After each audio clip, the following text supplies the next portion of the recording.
themselves as well. Jacob was awesome. Obviously, he took the headlines tonight. I mean, not for the first time this winter do England really have a gem on their hands there? Yeah, absolutely. He's a phenomenal player, as we've seen tonight, in a high-pressure situation against India on the home turf as well. The way that he played that innings there was just phenomenal. And again, he should be extremely proud of what he's done tonight and this whole winter, and even into the back end of our summer. He's been unbelievable. He's going to have a hell of a career with England, and I'm looking forward to hopefully spending a lot of time with him in the future.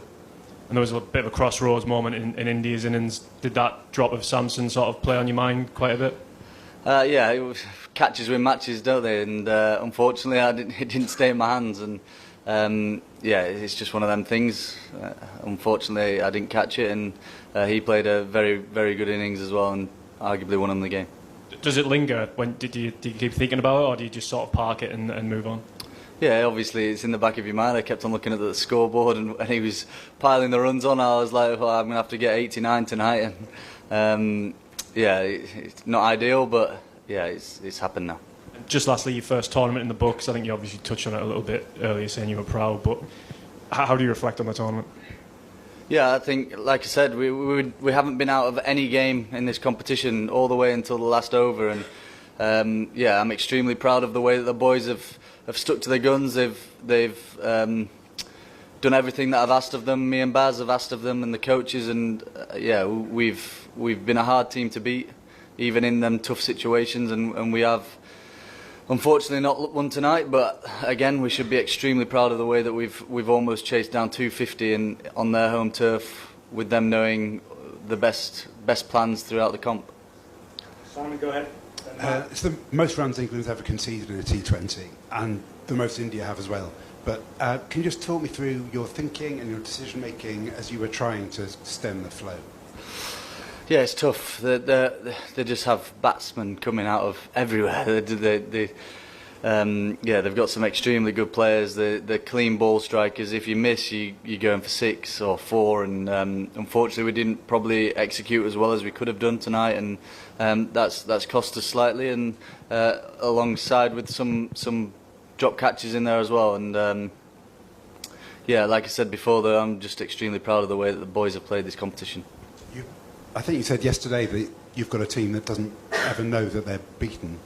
I think when you came out to start your innings today, the win predictors had England a single-figure percentage chance of winning, but your team never accepted that, and stayed in it all the way through to, I guess, the 17th, 18th over.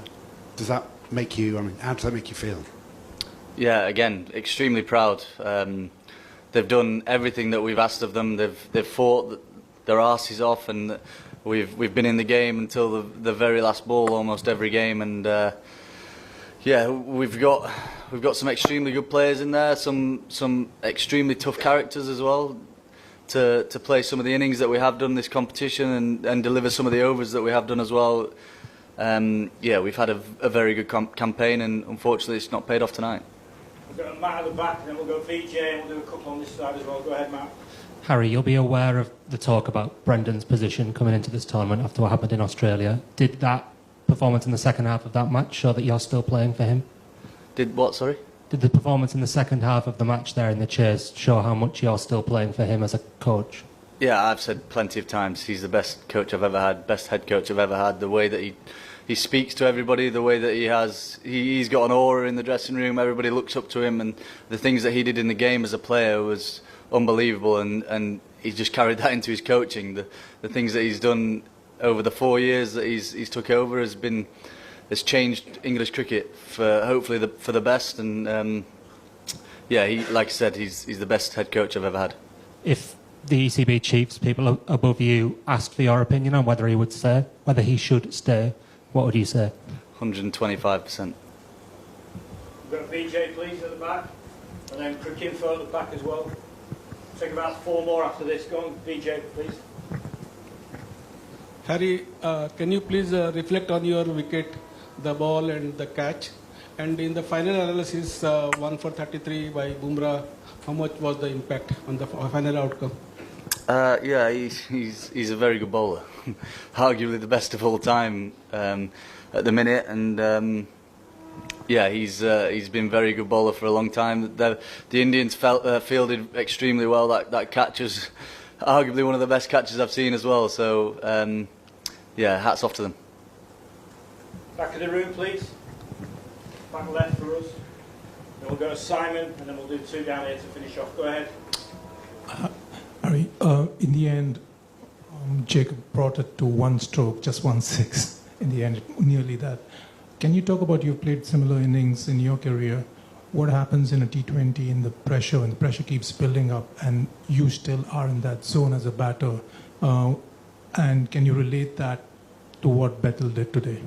Yeah, he was in his own bubble, and it's an amazing feeling. You feel like you could hit nearly every ball for 6, and it was one of them innings tonight that he's pulled off, and it was a ridiculous knock. And like I said before, he should be extremely proud of what he's done tonight and this winter. He's been phenomenal, and he's going to be a very good player for England in the long run. Simon, one here, and then we'll finish with you. Go ahead, Simon. T20 cricket is very difficult tactically for a captain. I think you haven't much time to think.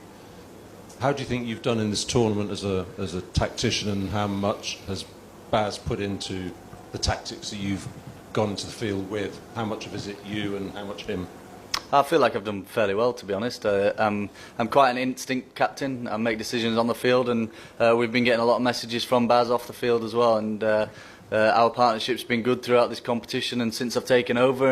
And yeah, we got on very well. And like I said, the communication throughout the competition and before this competition has been outstanding. And long may it continue. Here at the front, please. Yeah, go ahead. Harry, hard luck today. Just wanted to know one area and aspect which you guys have done well tonight is this against the Indian spinners. 7 overs, 99 for two wickets is a very pretty good job, I believe. So could you please throw a little bit of light about the planning you did against the Indian spinners, like most of your batters playing Varun Chakraborty mostly on the back foot. So if you can just tell a little bit about the planning you did against the Indian spinners.